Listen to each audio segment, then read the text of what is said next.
नमस्कार दोस्तों, मैं आपका दोस्त ब्रजेश पांडे। आप सबका स्वागत करता हूँ मेरे यूट्यूब चैनल मार्केट मंत्रा पे। क्या वॉरेन बफेट बचाएंगे यूएस के बैंकों को?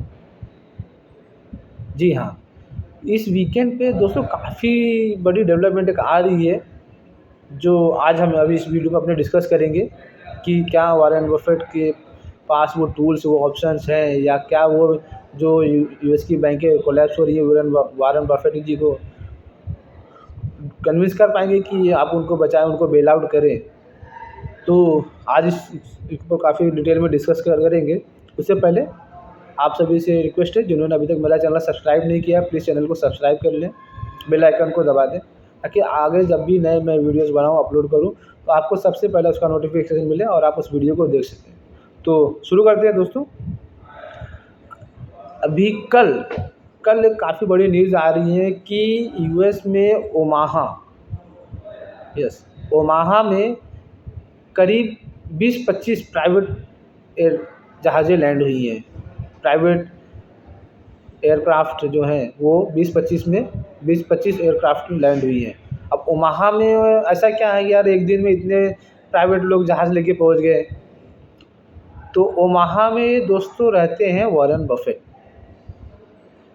बफेट जी का घर ओमाहा में है। और ये लोग, ऐसा लगाया जा रहा है कि ये जो बैंकों के टॉप सीईओज हैं वो सब पहुंच गए हैं मीटिंग करने के लिए वॉरेन बफेट जी के साथ में।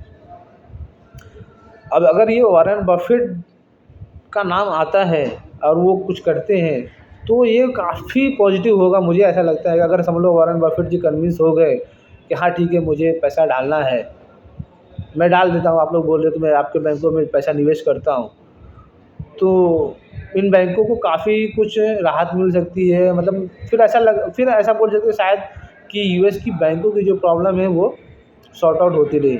लेकिन दोस्तों, वॉरेन बफेट ऐसे ही तो पैसा नहीं डाल देंगे, वो काफ़ी कुछ उसके ऊपर निवेश करेंगे। अब आपको मैं आगे बताता हूँ वॉरेन बफेट जाएगी कि जो यूएस के इतने बड़े निवेशक हैं, विश्व के सबसे बड़े निवेशक हैं, उन्होंने इतना पैसा बनाया है, वर्ल्ड के टॉप 5 रिचेस्ट पर्सन में आते हैं।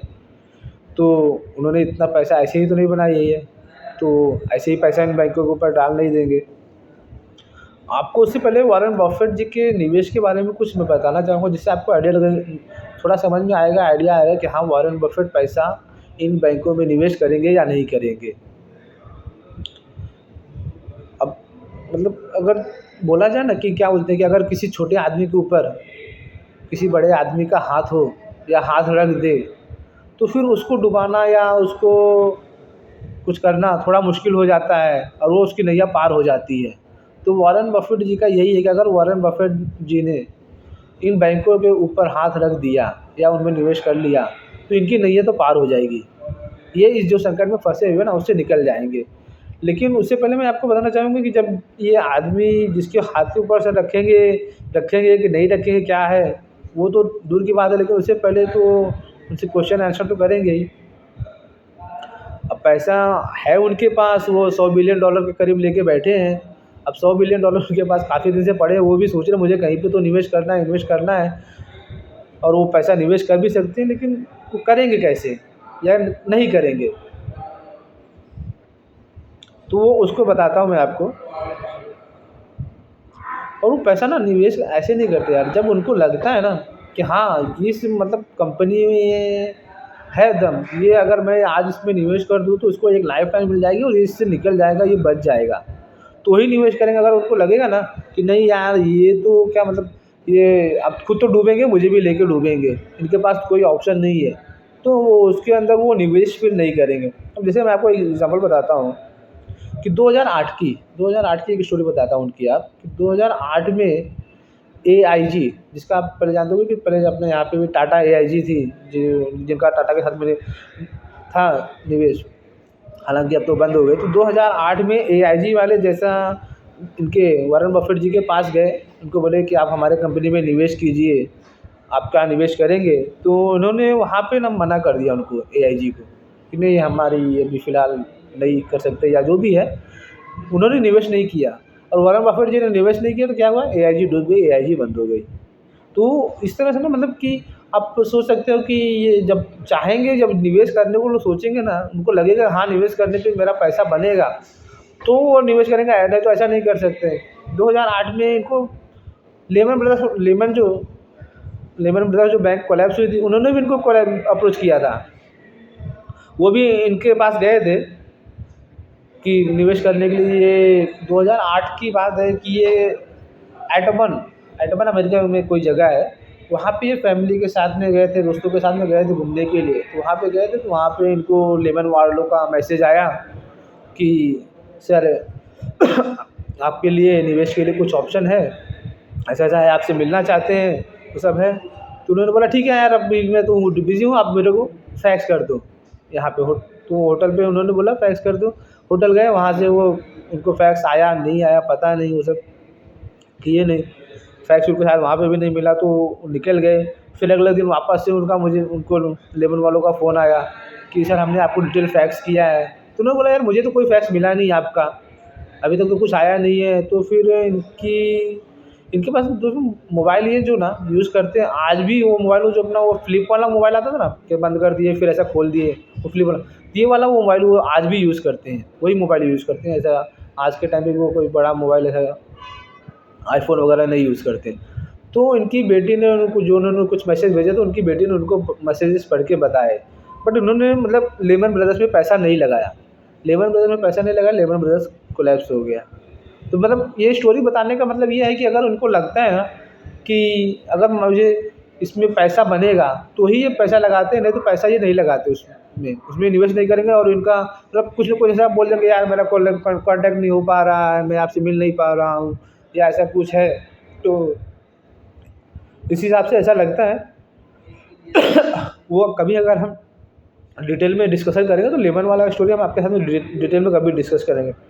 तो 2008 में ही आपको पता होगा कि अगर जैसे लेमन ब्रदर्स कोलैप्स हुआ था ना, अगर गोल्डमैन सैक्स भी कोलैप्स हो जाता था अगर इन्होंने गोल्डमैन सैक्स के ऊपर हाथ नहीं रखा होता। तो 2008 में जब ये जो यूएस में फाइनेंशियल क्राइसिस चल रही थी, तो इन सब फाइनेंशियल क्राइसिस जब लेमन का हुआ, तो उसके बाद ये गोल्डमैन वालों ने भी इनको अप्रोच किया, इनसे मिले, इनको अपनी डील बताई, वो सब किए। तो इन्होंने मतलब इनको समझ में आया कि हाँ ठीक है, गोल्डमैन सैक्स शायद बच सकता है, जो भी है जैसा भी है उनको।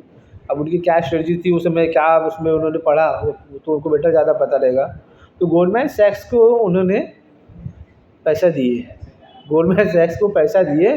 तो गोल्डमैन सैक्स को पैसा दिए, तो इस गोल्डमैन सैक्स एक्चुअली लोग बोलते हैं कि मतलब अगर 2008 में गोल्डमैन सैक्स बच पाया तो वॉरेन बफेट जी की वजह से ही बच पाया, क्योंकि यार मतलब उनका नाम ही काफ़ी है। किसी भी को भी डूबते को बोलते हैं ना, तिनके का सहारा, तो ये तो तिनका नहीं यार, ये तो पूरी जहाज़ है। अगर ये किसी को डूब रहा है आदमी, तो उसको जाके अपने जहाज़ में बिठा लेना, तो उसकी तो नैया तो पार ही हो जाती है।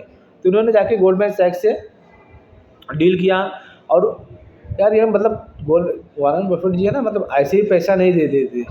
यहाँ पे हमारे इंडिया में जैसे हम बोलते हैं ना कि मतलब पक्का बनिया, एकदम पक्का बिजनेसमैन है यार, पूरा निचोड़ लेते हैं। अगर आप किसी को पैसा देंगे, पैसा लेंगे, कुछ उनके साथ में डील करेंगे ना, तो पक्का। अब ये बैंक वाले जो गए हैं वहाँ पे ओमाहा में यूएस के, तो यार अगर उनके अंदर ना निवेश करेंगे भी ना, तो उनको पक्का पूरा निचोड़ लेंगे, अपना सब करने के बाद ही इनको पैसा देंगे, ऐसे ही पैसा नहीं देंगे। अब 2008 में उन्होंने जब ये गोल्डमैन सैक्स को पैसा दिया ना, तो गोल्डमैन सैक्स को ऐसे ही पैसा नहीं दिया था। उन्होंने क्या किया था डील उनके साथ में, गोल्डमैन सैक्स का मैं आपको डील बताता हूँ कि गोल्डमैन सैक्स का जो डील हुआ था वॉरेन बफेट जी के साथ में, क्या डील हुआ था। गोल्डमैन सैक्स का जो डील हुआ था कि वो कंपनी में इन्वेस्ट करेंगे, और डील में जो उनको पैसा लगाया था उन्होंने करीब 5 बिलियन डॉलर का उन्होंने निवेश किया था उस समय गोल्डमैन सैक्स में, विथ 10% इंटरेस्ट प्रीफर्ड इक्विटी। अब प्रीफर्ड इक्विटी क्या बोलेंगे आप। प्रीफर्ड इक्विटी क्या है कि प्रीफर्ड अगर समझ लो, अगर कंपनी बंद हो जाती है, कंपनी डूब जाती, कुछ भी हो जाता है, तो इनका जो पैसा है, इनको इक्विटी जो शेयर होल्डर्स है उससे पहले इनको पैसा मिलेगा। जो कंपनी के इक्विटी शेयर होल्डर हैं, तो उनसे पहले पैसा आपको वॉरेन बफेट जी को देना पड़ेगा। एक चीज़ तो ये, दूसरा 10% इंटरेस्ट के साथ में। अब यार 10% इंटरेस्ट मतलब यूएस में, तो आप समझ लो कि वहाँ पे 10% बहुत हो गए यार। यहाँ पे अगर आप किसी को बोलोगे आप 22% 25% पे इंटरेस्ट रेट पे दे रहे हो, तो वो बराबर हो गया यहाँ का 20-22% इंटरेस्ट रेट और अमेरिका का 10%।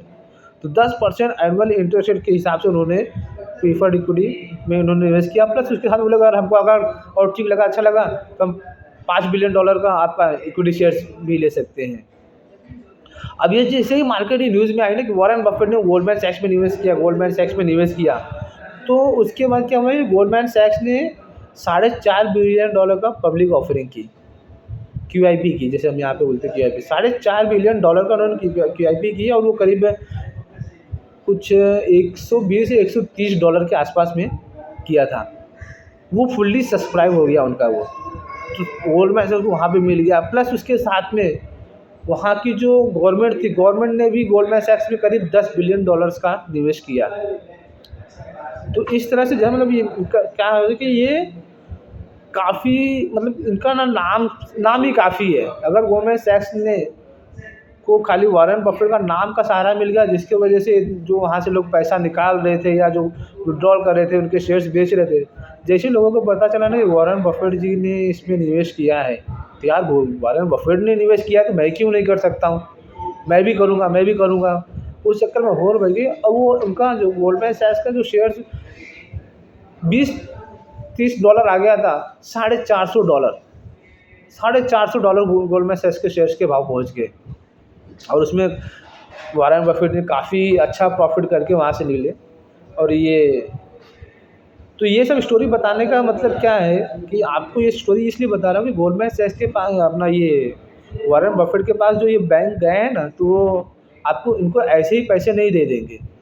और वो ऐसा, मतलब लोग बताते हैं कि वो कोई ऐसा एक्सेल ये सब दुनिया भर का टूल्स वो सब यूज़ नहीं करते होते, आप नॉर्मल ऐसा बात करेंगे उस पर ही चलता है। इनका बैलेंस शीट अभी वो आज के टाइम पे इनके पास तो वो सब करते नहीं, और उनको सबकी ज़रूरत भी नहीं पड़ेगी। अगर उनको किसी भी बैंक में निवेश किया, किसी बैंक का ऐसा कुछ ऑफ़र पसंद आया, किसी बैंक में कन्विंस हुए ना, तो उनके पास इतने सारे, मतलब bank of America, JP Morgan, ये सब के इतने सारे शेयर्स पड़े हैं ना, तो उनके एक CEO उसको फ़ोन कर देंगे, भाई ये बैंक का ज़रा डिटेल बताओ, क्या है इनका बैलेंस शीट क्या है, तो उनको सब बैठे बिठाए सब कुछ मिल जाएगा, उनको कुछ करने की ज़रूरत नहीं पड़ेगी। तो वो हिसाब से लगता है कि ये सब करे पड़ेंगे। और इनके पास पैसा भी कम पड़ा है, करीब $100 बिलियन इनके पास पड़ा हुआ है, जो उनको निवेश करना है, लेके बैठे हैं। और इनकी यार एक स्ट्रेटजी है कि be fearful when others are greedy and be greedy when others are fearful. तो इनकी जो ये थ्योरी थी ना, तो ये कोविड के टाइम इनकी छूट की थ्योरी उसमें थोड़ी उल्टी पड़ी है। वो उस समय ये खुद भी डर गए और उन्होंने उस समय कुछ निवेश किया नहीं कोविड के टाइम पे। वो समय इनको भी डर लग गया, यार क्या होगा पता नहीं, कि मतलब सिचुएशन ही ऐसी कुछ थी कि कोई भी कुछ चीज़ में कन्विंस नहीं हो रहा था, और उन्होंने कुछ निवेश किया नहीं और वहाँ से मार्केट घूम गया और काफ़ी अच्छे लोगों को पैसे बने। तो वो पैसा वो तब से लेके बैठे, कहीं ना कहीं निवेश करना है। तो देखते हैं अभी ये डेवलपमेंट कैसे होता है। ये डेवलपमेंट खाली आज या 2-4 दिन में तो होने वाली नहीं, डील होगी। अगर डील होती है तो ये हमको शायद पता भी नहीं चलेगा, जब पूरी डील कंप्लीट हो जाएगी, सब कुछ हो जाएगा, उसके बाद ही हमें पता चलेगा। बट मुझे लगा यार कि ऐसा एक डेवलपमेंट हुआ है, आप लोगों के साथ में शेयर करना चाहिए, आप लोगों को बताना चाहिए कि ये सब हो रहा है। और ये सब जो डेवलपमेंट होते हैं मोस्टली वीकेंड पे ही होते हैं। वीकेंड पे लोगों को 2-3 दिन मिल जाता है कि प्लानिंग करने के लिए, सब करने के लिए। तो वीकेंड पे ये सब डेवलपमेंट चल रहा है, तो मैंने सोचा कि आपको बता दूँ, आपके साथ में शेयर करें ये डिटेल, ताकि आप लोगों को भी आइडिया हो कि क्या हो रहा है। वॉरेन बफेट के पास ये लोग, इतने लोग क्यों गए हैं, क्या है सडनली ओमाहा में इतना बैंक, इतने एरोप्लेन लैंड होने के क्या कारण है। तो देखते हैं आगे जो भी डेवलपमेंट होगा आपके साथ में ज़रूर शेयर करेंगे। अगर आप डेवलपमेंट्स को जानना चाहते हो कि आगे क्या हो रहा है क्या नहीं, तो आप प्लीज़ हमारे चैनल को सब्सक्राइब करें और बेल आइकन को दबाएँ, प्रेस कर लें, सो दैट कि आगे जब मैं इससे रिलेटेड जब भी नया वीडियो बनाऊँ, अपलोड करूँ, तो आपको सबसे पहले इसका नोटिफिकेशन मिले और आपको उसकी जानकारी हो। थैंक यू दोस्तों।